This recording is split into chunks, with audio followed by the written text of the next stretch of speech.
Šiandien turėjau sesiją su moterimi, kuri išsireiškė, kad jos gyvenime nėra vyro, o svajonėse jinai gyvena kaip ir kitą gyvenimą. Įsivaizduoja ten savo norimą gyvenimą. Ir jinai suvokė, gaunasi kaip ir du gyvenimai. Vienas fizinis realus ir jinai jaučiasi vieniša. Ir kitas toks virtualus, svajoninis, fantazinis. Ir jinai pamatė, kad ne taip jinai nori, kad būtų realiai gyvas žmogus šalia jos.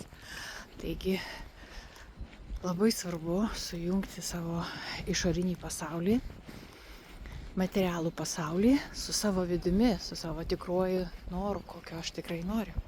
Ir tam labai gerai padeda lengvai, greitai.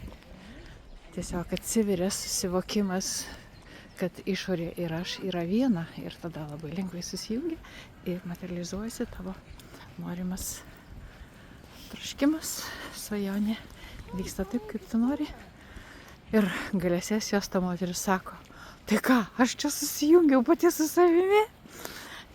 Sakau, taip, o su kokį dar tu nori susijungti? Juk išorė, energija, Dievas yra aplink tave, bet jis yra ir tavyje, ir tavo ego, tavo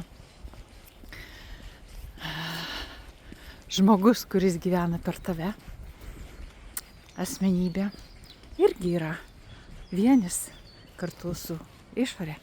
Tai kai abu susijungia, tu išjauti tą pilną vienį ir viskas vyksta taip, kaip tu nori. Lengvai ir greitai, nes viskas esi